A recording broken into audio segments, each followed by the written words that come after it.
How's everyone today? Good, wonderful. Good.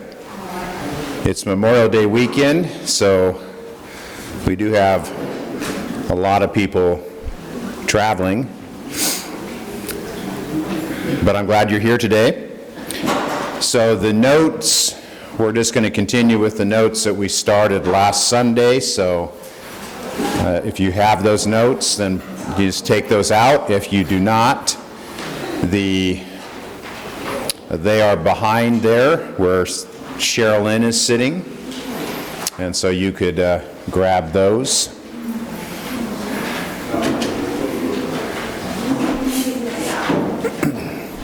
Looks like we have a new student this week.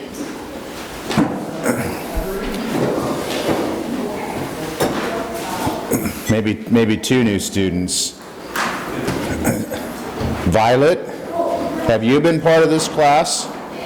How about Sam? He's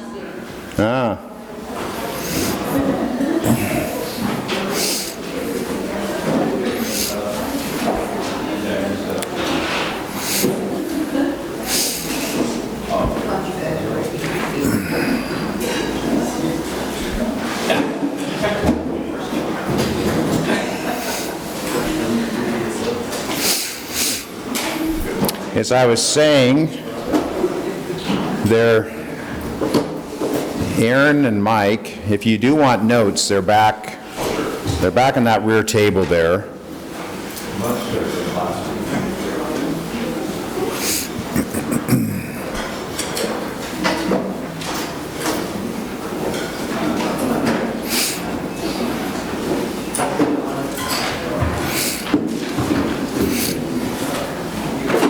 And I think I will start again today. This set is back there as well. And I went over this somewhat last Sunday. Ideas have consequences, or you could also call this the consequences of bad ideas.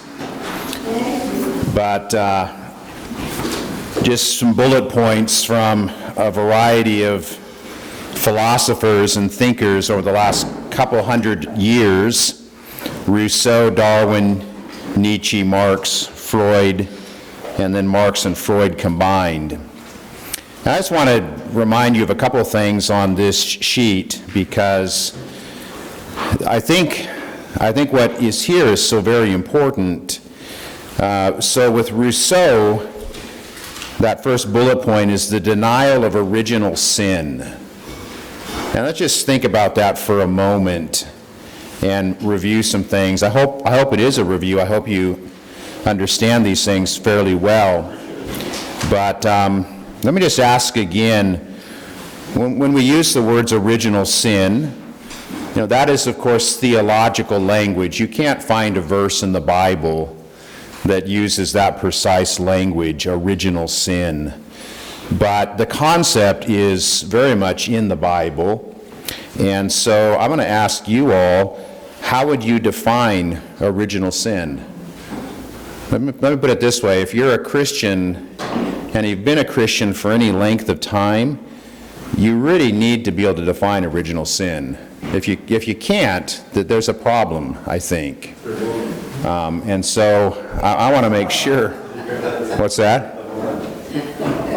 What did you say? The woman. Oh. Well, okay. He is making a point from Genesis. Of course, he's doing the very same thing Adam did and was condemned for doing, which is called blame shifting. That's the psychological way of stating that. Not taking accountability, which is part of the fruit of original sin. But how would you define it? I think Romans 5:12 puts it pretty well. It says, therefore, just as through one man sin entered into the world, and death through sin, and so death passed upon all men because all sin. Yeah. So I'm dead because of what they did. Mm-hmm. Just because I'm a person that's passed on through all those years of generations. Yeah. Yeah, and so what Larry has said is really right. I've heard theologians state original sin this way: and I think it's very helpful. They'll say that original sin doesn't refer only or even primarily to Adam's sin in the garden. It does, and what Larry said, he acknowledged that, and Paul does too. But it's not just Adam's sin, but it's the consequences of Adam's sin. And so in Adam we fell all. And so it's this idea that Larry just read from Romans that, the human race as a whole is fallen and sinful. Were you going to say something, Janice? I was just going to say, would you say you're just born a sinner? We're born sinners, yes. I mean, we're sinners by nature, and we're also sinners by choice. And so a way of thinking of this, and I think the doctrine of original sin is difficult for people to accept for a variety of reasons, like why am I held responsible for what Adam and Eve did? I mean, that's a hard one. Of course, the gospel works the same way. I'm counted righteous because of what Christ did.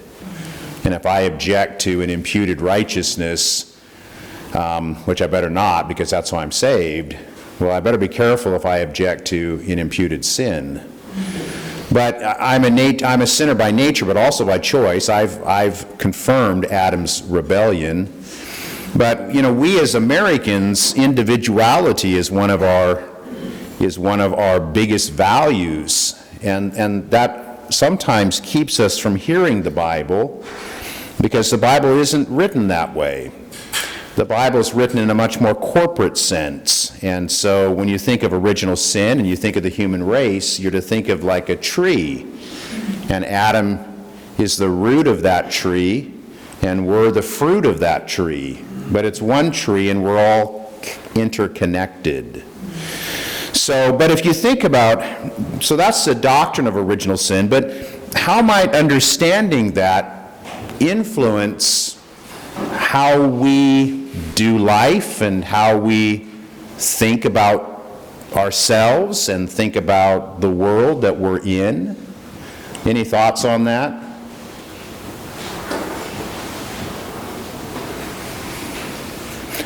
Put it this way, do people today believe in original sin? No. Okay. If you go door to door in America and ask the question, do you think that people are basically good or basically evil? What's going to be the answer? Basically good, right? I mean, that is the universal answer almost in the United States, and frankly, it's quite often the answer among church people. And there's something woefully deficient about that. So the Bible, what does Jeremiah 17:9 say?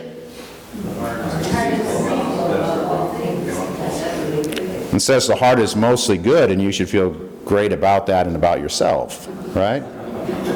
No, the heart is desperately wicked and deceitful and so forth. And so I think one of the fundamental problems in our country today is that people, in an attempt to be authentic, that's also Rousseau here, looking inward to find the authentic self. And so because we've also cut the connection with God, we've cut the tether between ourselves and God, and we don't really believe in a transcendent God any longer, well, that creates this inward-looking reality. And people look inward for truth instead of outward or upward to God. And when they look inward, their assumption is that whatever I find inside of me, I should pursue and follow, because they believe that the human heart is basically good. But the human heart will lead us astray, because the human heart is fundamentally broken. So I don't think we can understand our world without the doctrine of original sin, and I don't think we can understand ourselves without this truth, and this is why the world doesn't understand itself, because it doesn't believe this any longer, or doesn't even understand it. And then in this sheet also, the statements on Marx and Freud, Marx, the oppressive nature of traditional structures, his tearing apart of history, only seeing the negative, trying to deconstruct society, these categories of oppressor versus oppressed, which are everywhere in our culture today. It goes back to Marx. And then Freud, sex is the deepest, truest identity. You know, human beings forever have understood that sex is an act, and that sex is part of who we are. We're sexual beings. But Freud changed that in the sense that caused people to start to think of sex as our truest identity. And we see that today, don't we? You know, I'm gay, I'm straight, I'm cisgender, I'm transgender. These are all identity statements, and people are seeing themselves and understanding themselves based upon a sexual identity.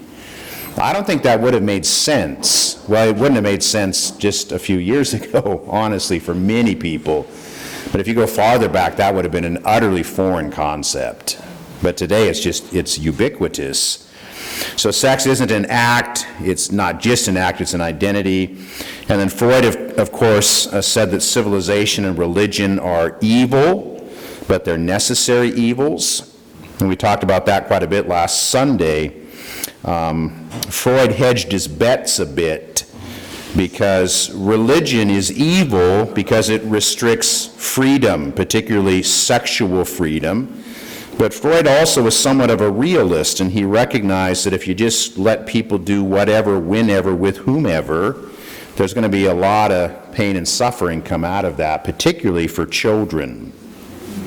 So he could never quite reconcile himself. He was an atheist and basically a God hater, but he saw some value in religion. But today what's happened is people have taken Marx and they've taken Freud and they've put them together. And so that final section there, psychology trumps biology, which again would be an insane statement until recent years. So, you know, your gender identity isn't determined by what's between your legs, but what's between your ears. The autonomous self, the Marxist categories of oppression wedded to sexual identities, those holding traditional morality are the oppressors, and the LGBTQ community are the oppressed. So I don't think you can understand where we are today without understanding the contributions of these individuals, and particularly the way that Freud and Marx have been put together in what I would consider to be a very toxic soup. So anyway, we'll move on now with the main set of notes. And we're on the section there, understanding intersectionality. And I have not a lot more here than you have. For this lesson, I just felt like it would be best to just give you most of the material. So you might have read some of this on your own. I wish I could say right now, someone define intersectionality for me, but I realized that you could just read these notes, and that would kind of defeat the purpose of seeing if you could do that on your own. But intersectionality is a concept that is it's prevalent in our culture. I think we do all understand this, even if we don't know this particular language. But let me just read this to you. Intersectionality is tied to what is called critical theory, including critical race theory. It is a way of assessing victimhood in order to determine who in society most needs civil rights protections. Categories of victimhood include race, sex, gender orientation, and gender identity. So I will stop and ask, gender orientation, gender identity. Someone tell me, what's the difference between those two? What's gender orientation? What you were, or what you were born as? That's the mental portion. Well, let me tell you how I'm using the words then. I'm using the words gender orientation as the traditional whether you're gay or straight. And gender identity is more the transgender language. So gender identity, I might be biologically male, but I identify as female. And so the words sex and gender, which used to be considered as virtual synonyms, are no longer thought to be synonyms. Sex is one thing, it's biology. Gender is something else. It's more of a psychological or emotional understanding. And so these final two categories, they really do encompass the LGBTQ plus community. And so they've been added to the more traditional categories of race and sex. Okay? And then the idea is that the more that these categories intersect in a person's life, the more that person is oppressed by the evils of white supremacy, patriarchy, homophobia, or transphobia. So everybody is broken into categories using this kind of thinking. Do you see how that works? And so everybody's put into a category, and based upon their characteristics, they're either more in the category of the oppressed or they're in the category of the oppressor. And the idea is, this is, by the way, sort of the undoing of a meritocracy. A meritocracy is the idea that you advance through hard work, through giftedness, through abilities. And now it's saying that no, that needs to be essentially done away with, and this way of assessing how we deal with people is based on their race and their sex and their gender identity. And the more these intersect in a person's life, then the more a victim that person is. So if I had a whiteboard, I guess I'd draw some lines. I'd have a line here saying female, okay? And I'd have in the middle of that line a dot.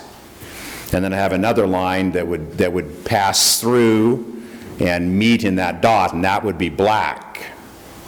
So those are two characteristics. I'm female, which means I'm oppressed, and I'm black, which means I'm oppressed. And then if I can add to that I'm gay, that would be a third intersection. So what is an intersection with our roads? It's where roads come together, right? If you go down here on Main Street where 395 and Co come together, that's the one light in town, that's the major, intersection. And so where those roads come together, that center spot, if you put a dot right there, that's what I'm talking about. So these are characteristics in your life, and the more of these that intersect in your life, in your history, in your tradition or your experience, the more favored you are, or the more oppressed that you are. So again, if you're female, if you're black, and you're a lesbian, then you're automatically in the category of the one who is oppressed. And if you're white, and if you're male, and if you're Christian, and if you're balding, then clearly you are, by definition, an oppressor. Okay?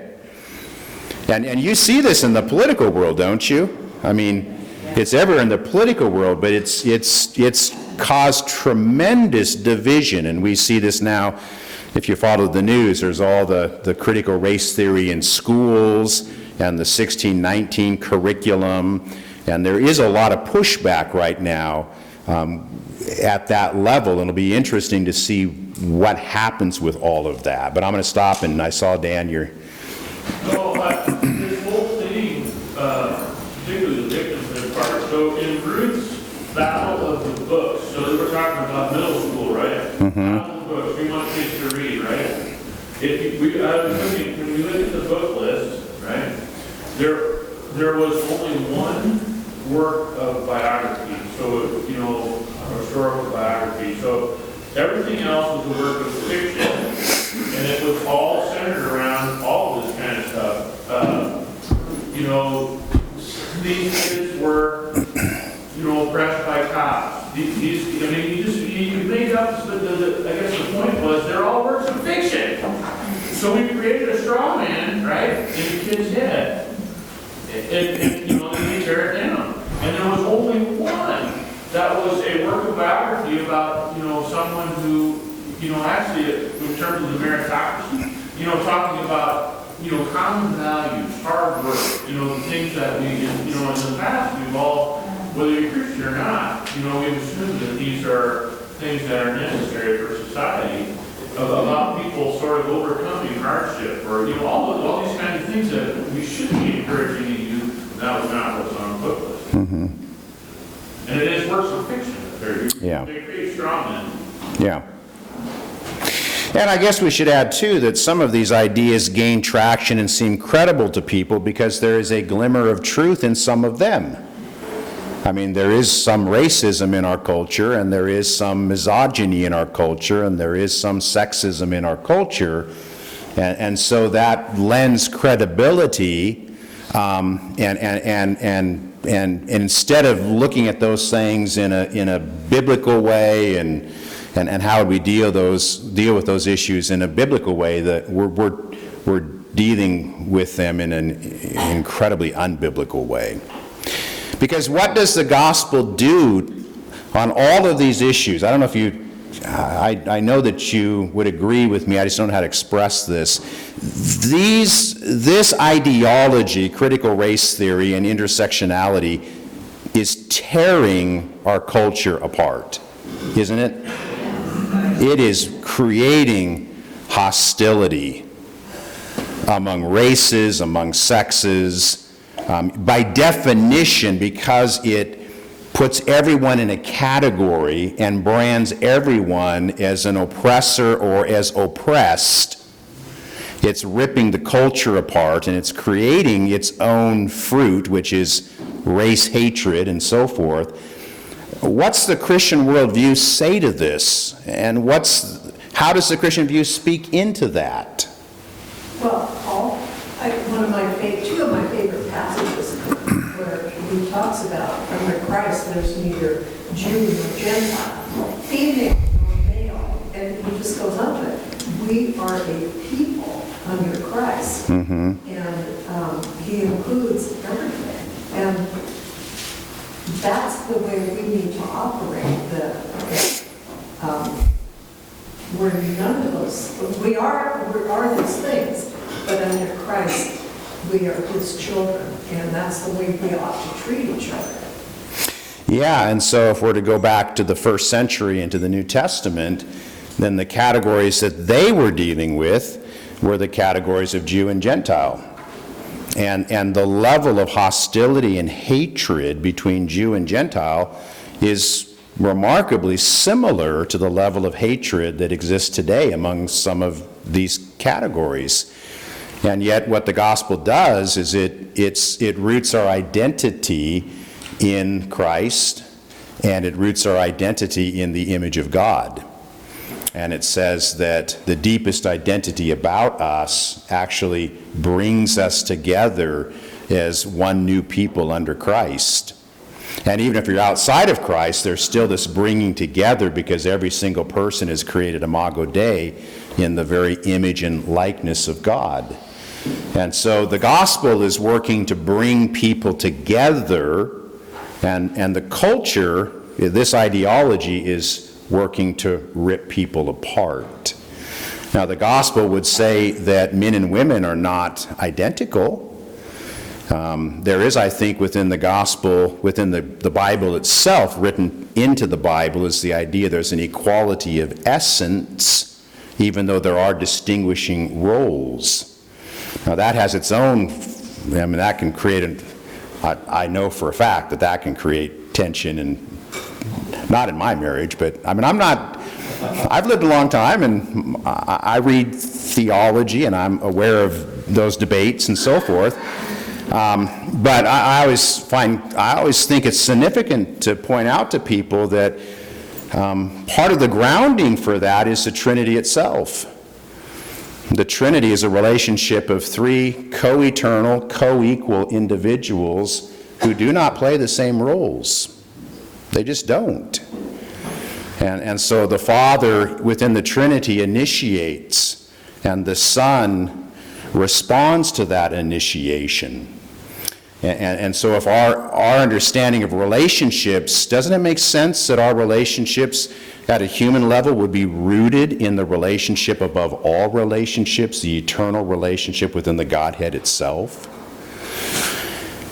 So I do think it's legitimate to say that there's an equality of essence, but there are different roles. But it's the equality of essence that's the main thought right here, and how the gospel brings together what the world is seeking to tear apart. So I didn't quite finish reading this statement. Victimhood. Victimhood brings with it a new authority for determining truth for everyone else. Victims must be listened to and believed, while oppressors must be shamed and silenced. Let me read something now. I don't think this is in your notes, and it actually kind of goes with the next section here, neo-Marxism. But this is from Rod Dreher in his book, Live Not by Lies, which I do highly recommend. It's a book that is accessible, and I think everyone in this room pretty much could read this book, unless you're, Sam, keep coloring, okay? You don't need to worry about reading this book, Live Not by Lies, okay? What are you coloring, by the way? You're working on some Star Wars over there? He loves Star Wars. I'm sorry, Sam. I'm going to leave you alone. I don't want to pick on you today, okay? I'm glad you're in the room with us. But some of the younger ones here, not. But most of you could easily, I think, read this book and benefit from it. The title, Live Not by Lies, it comes from a speech that Alexander Solzhenitsyn gave when he was being cast out of the Soviet Union. And he'd lived through a communist Marxist system and worldview. And so that's the title of the book, but the paragraph I want to read to you is coming from Rod Dreher. Anybody know who he is? What's that? He's a Christian writer. Yeah, he's Orthodox Christian, like Eastern Orthodox, Russian Orthodox. We don't have a lot of those around here. He's worth reading, though, and he knows the evangelical world well, and respects a lot of the evangelical world. He would say that evangelicalism's weakness is that we're an evangelistic people, but we don't build institutions. And he would also say we might get crushed by this culture because we don't build institutions. We're not deep enough. Okay? We go out and win people for Christ, but then we don't do enough beyond that. So he would say we really need to deepen. And by the way, I'm on a rabbit trail for just a second. Do you think that civics should be taught well in school? Amen. Do you think history should be taught well in school? Yes. Why don't we do that in church then?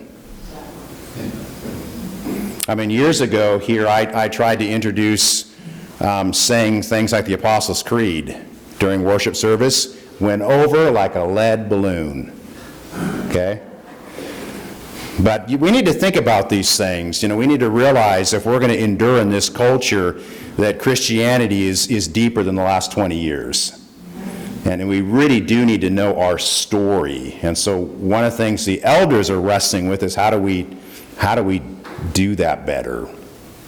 And we'll never be a liturgical church in that fullest sense, but there is a place for some of these things. And Christians in their short-sightedness, I think, have lost that. Let me read this statement to you. He says, in classical Marxism, the bourgeoisie are the oppressor. That would be the capitalist class. And the proletariat are the oppressed, the worker class.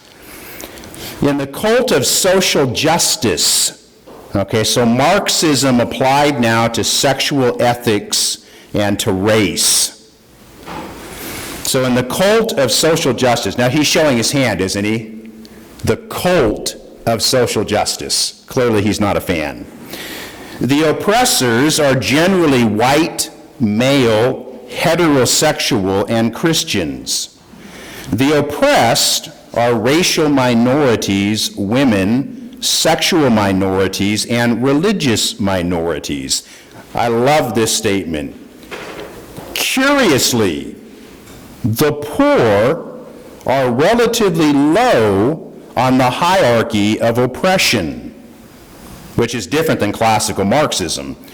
And he gives an example. For example, a white Pentecostal man living on disability in a trailer park is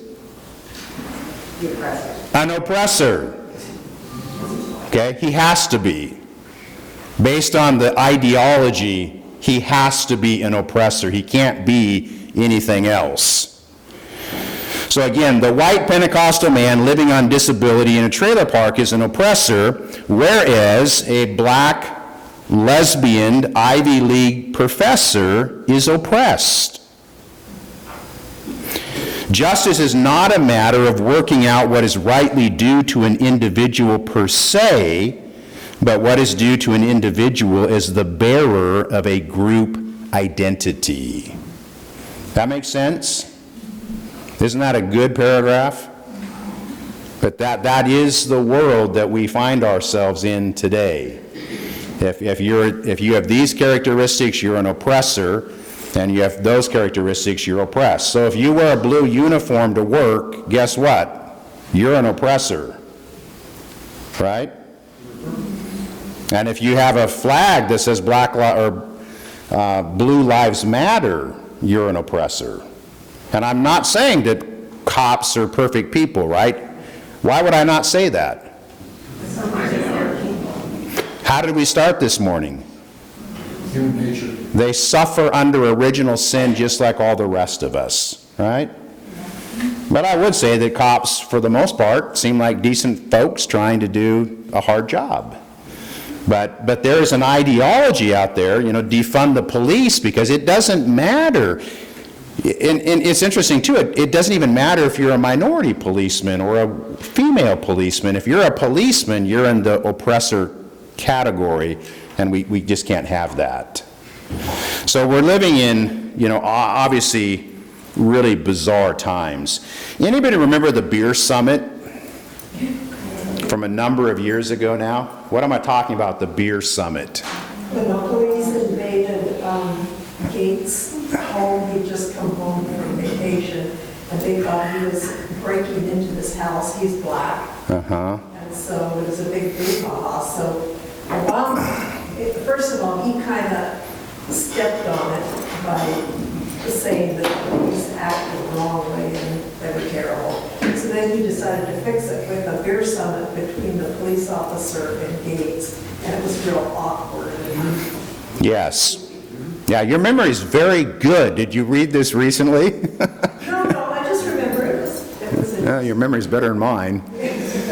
So it involved, because I did read this fairly recently and kind of refresh my memory, it involved a Harvard University professor who had been lecturing in China. And he had come home and taken a cab. And so there were two men that got out of the cab, Gates, the professor, and the cabbie. So Gates convinced the cabbie to help him. And then he realized, well, he couldn't get his front door open. Either he didn't have his key or there was something wrong with the door. And the cabbie, I think, was Hispanic, perhaps, and Gates is African American. And so a grandmother, an older woman who lived down the street, saw two men get out of a taxi cab, and they had, it was the luggage, but they had stuff they were carrying, and they went to the front door, then they went around to the back door, and they ended up breaking into the house. And so this older woman, I think, talked to her granddaughter. Her granddaughter was involved in this, and they called 911. And they said, somebody has broken into our neighbor's house. Would you please send the police? And so the 911 operator, this might be racial profiling, I don't know, but the person asked, can you tell us anything about these individuals, like their ethnicity? And the granddaughter said, Grandma doesn't know white, black, Hispanic or other. So the police show up. At this point, Gates is broken into his own home, and it becomes a very belligerent confrontation where Gates says they want him to come out of his house and show him his driver's license, because they don't know Gates from, Fonzie Bear. They don't know he owns this house. He's telling him he owns this house, but they don't, how do you assess the truth of that? So can you show us some identification to, show who you are? And he said, you're doing this to me because I'm a black man.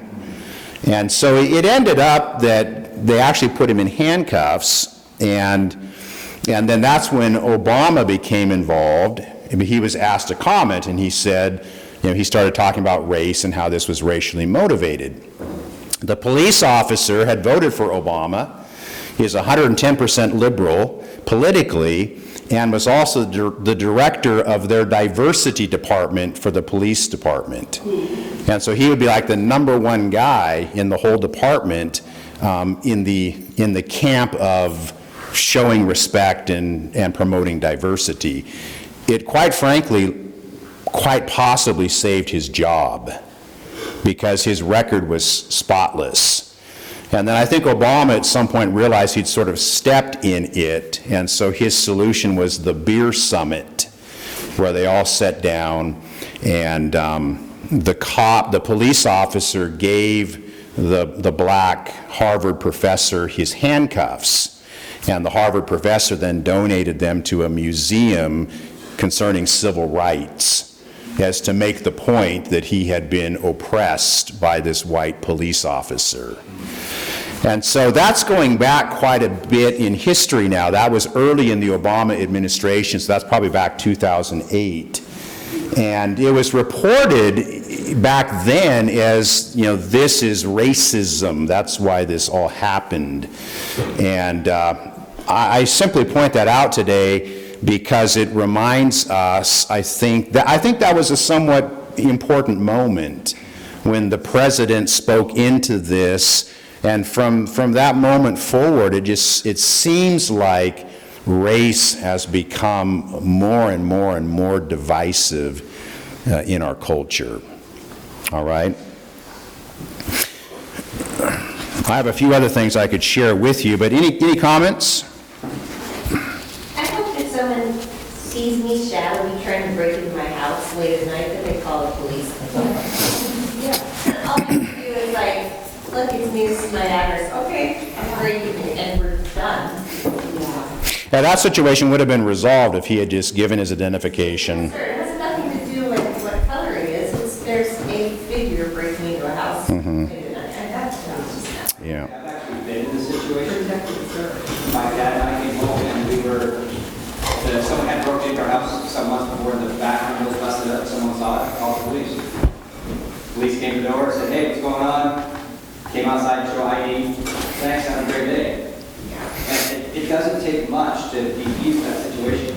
But if the person is saying, I'm being oppressed because I'm whatever, and the cop is saying, basically, I just need to see your ID to prove who you are, regardless of your white, black, or pink, it doesn't matter. I just want to see the ID matches to the, right? Yeah. Common sense is not so common anymore. And a lot of these things can confuse with common sense. Now, again, we would want to add, for the record, that some of these ideologies have gained traction because there is a glimmer of truth. So, Senator Tim Scott from South Carolina, I assume some of you know who he is. How many African Americans are there in the Senate? There's Cory Booker. There was Kamala Harris, and Booker's a Democrat. Scott is a Republican. But I have heard Tim Scott talk about his own experience with the police, and there have been times when the police, he felt, didn't treat him as they should have. And Tim Scott is about as conservative, he's an evangelical, conservative, Republican Christian. So we want to acknowledge that there are legitimate abuses. Yeah, there is still a level of racism in our culture, And at some level, there probably always will be because of our sinful natures. Even But- when Tim Scott here to speak, when he talks about the situations, his response is always has been, I'm going to submit to the authority and walk through this process, instead of being mad and fighting. Well, and someone like Tim Scott looks at our culture and our history and sees that within it are the seeds of emancipation, the seeds of reconciliation, the seeds of a much brighter, better future. And so Tim Scott sees the nation's history in a more positive way. He would be totally opposed to deconstructing the society and saying the American experiment is just a racist failure. We need to tear everything down and start over, which is where so many of these folks are actually at.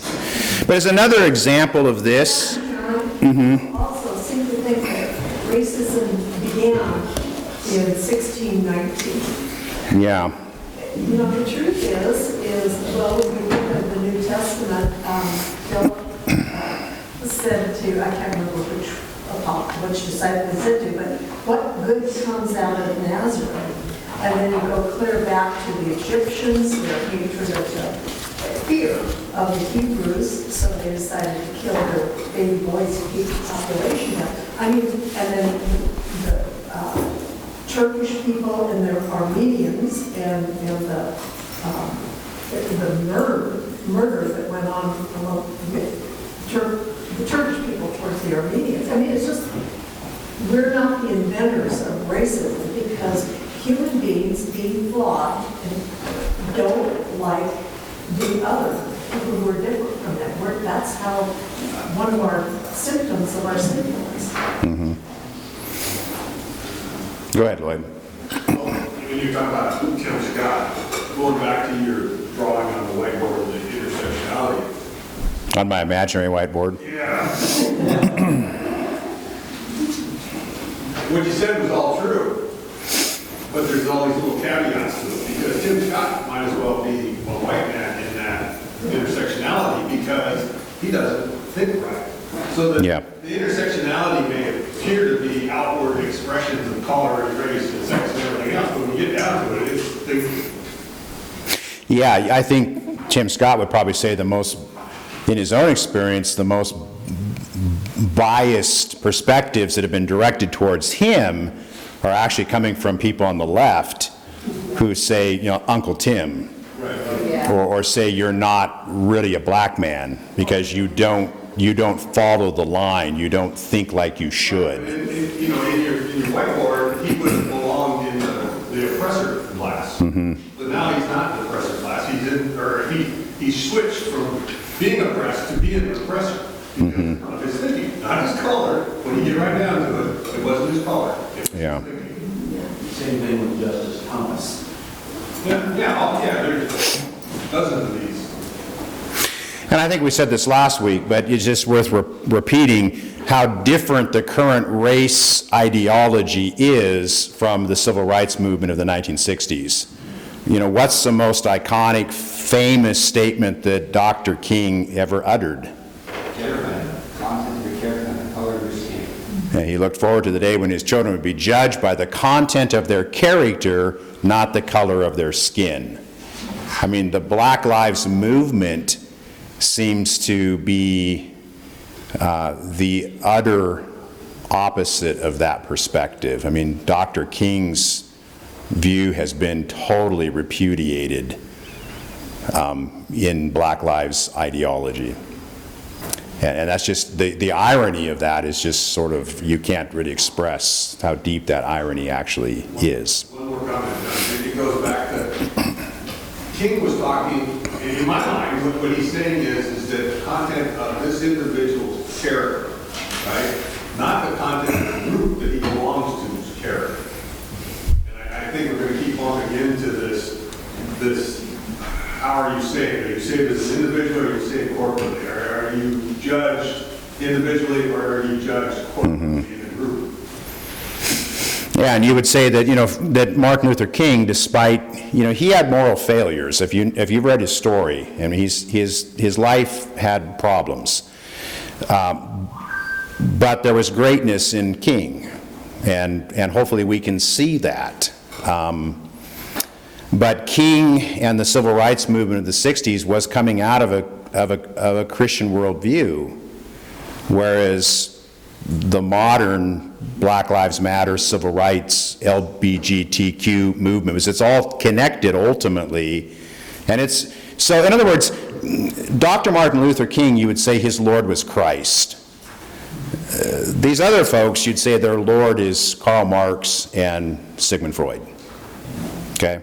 That's really where the ideas are coming from. So as another example, what happened here, the news cycle moves so quickly, this seems like almost ancient. John, I'm sorry, this young man had a question. Oh, Donald. What I've been noticing with the whole LGBTQ plus and everything in the BLM movement is that they all assume the same thing with most people, especially with color, where most black people that I've noticed assume that us whites is instant racist when it comes to us being cops or whatever, because of how they treat us until they have to use a major force in that. One of my favorite sayings that I don't hear much anymore is don't judge anybody until you get to know them. And it's one that is most people can't learn by that anymore, and it's sad to see that. Don't judge someone until you get to know them. Or don't judge someone by its cover until you get to know them. That's the problem. Don't judge a book by its cover. Yeah. Thank you, Donald. I think you have some good moral sense you're talking right now, okay? More moral sense than some university professors have. All right, this is from May 19th, but it's just an example. That's all it is an example of what we're talking about. But Chicago's Mayor, Lori Lightfoot, what did she do here recently that's part of this conversation? What's that? Refused to be interviewed by white people. Yeah, she came out and said that the Chicago Press Corps is fundamentally, I guess you'd say, racist. She said, well, these are her words, it's overwhelming whiteness and maleness. And so she said to try to break these barriers that she would not accept any interview requests from any reporters that look a little bit like me, okay? Or you, actually. If Seaside were here today, I guess he'd be an exception. It's just silly. She says she's breaking barriers, but she's putting new ones. But interesting that her so-called wife is a white person. What's that? Her so-called wife is a white person. A white woman. So that's kind of an oxymoron. Yeah. The other one that was in the news here recently, I mean, there's lots of things in the news, but just as another example, the two Democratic politicians, the two senators, Tammy Duckworth of Illinois and Mazie Hirono of Hawaii. And one of the responsibilities of the Senate is to confirm cabinet members for the presidential administration. And so, and that process, I think, is even now still continuing. It's a long process. But these two Democrat senators came out, and you remember what they said? They said, I'm a no vote on the floor for all non-diversity nominees. So they said if Biden brought, a white male, or heterosexual male for cabinet level positions, they would not vote to affirm that person based on the person's gender, sex, and skin color. So, Can you imagine the explosion if the senator said, don't bring anything to white Christian males? yeah, if that were reversed. Yeah, if it were reversed. We'd have a fire, wouldn't we? I love something Seaside read through that albinos are the most racist.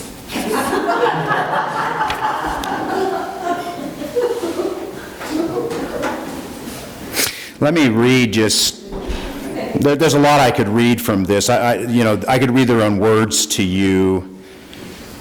I'll read just briefly. Tammy's position, this is the senator from Hawaii defending the other senator. Tammy's position is that until she gets a commitment from the White House that there will be more diversity representation in the cabinet and senior White House advisory positions, she will not vote to confirm anyone who does not represent diversity. So this is not about pitting one diversity group against another. I think it's a well-articulated, focused position, and I'm prepared to join her in that. But it is that. She said it's not about pitting one diversity group against another, but it is that.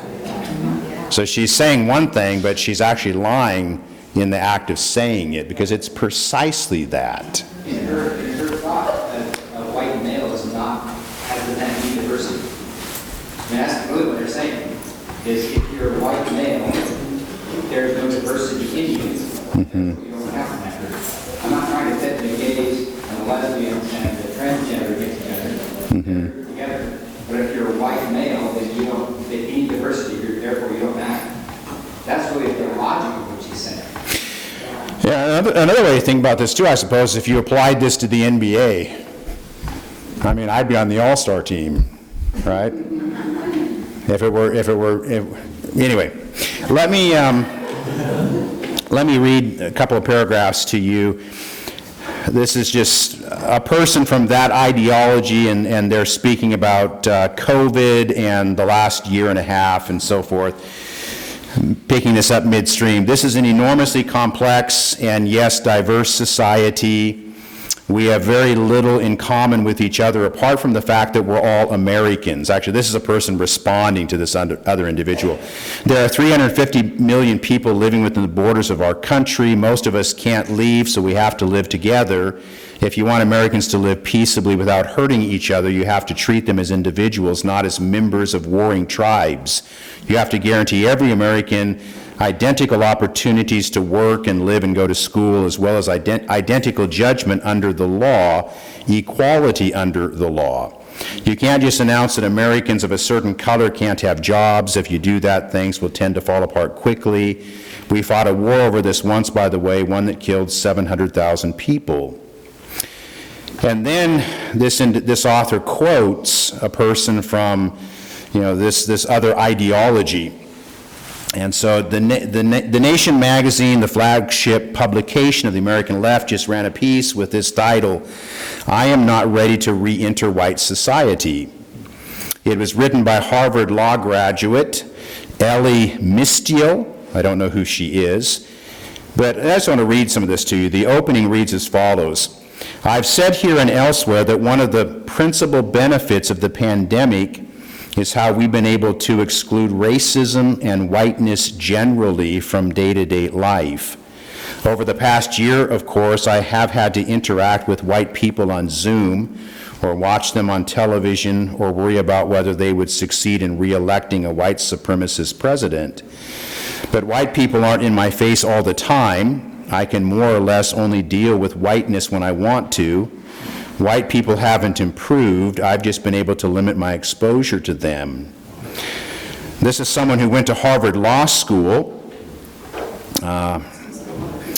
And then one last statement. "Whiteness is a public health crisis. It shortens life expectancies. It pollutes air. It constricts equilibrium, it devastates forests, it melts ice caps, it sparks and feuds wars, it flattens dialects, it infects consciousness, and it kills people. White supremacy is a virus that, like other viruses, will not die until there are no bodies left for it to infest, which means the only way to stop it is to locate it, isolate it, extract it, and kill it." Now, I don't think this person is saying, let's go kill all white people. I assume, well, it does sound that way, doesn't it? But whether it's metaphorical language or to be taken with absolute, literally, I think it's more metaphorical language. But regardless, it's incredibly dangerous language, isn't it? I mean, it's pouring gasoline on something, and it's incredibly irresponsible and dangerous. Something very similar claim to something which is probably what they're saying. That the Jews were the scum, the scourge, the reason, the problem that needs to be extracted. Yeah. And that's exactly what she said, just for yourself, not because of any problem. All right, I hope that I hope this has been more helpful than less. Talking about any of these issues is very difficult. It's possible to very much misunderstand. I do think that racism is part of our nation's history. It is our original sin.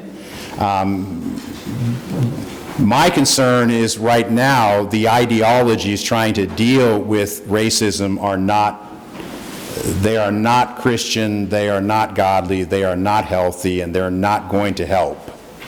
They're going to divide, splinter. They're rooted in an ideology that is incredibly dangerous. And we're going to get into more of that ideology now in coming weeks. We're going to end for today, but as we look forward here in the notes, we're going to be looking at cultural Marxism, and then social justice versus biblical justice. That's how we'll end this. And just, I think, some really helpful categories from a very good author, a very good book, Why Social Justice is Not Biblical Justice. That's another book I'd recommend to you, written by Alan Scott, or is it Scott Allen? It's probably Scott Allen. But he has very helpful categories, and so we'll get into that next time, and so that's where we're going. Okay?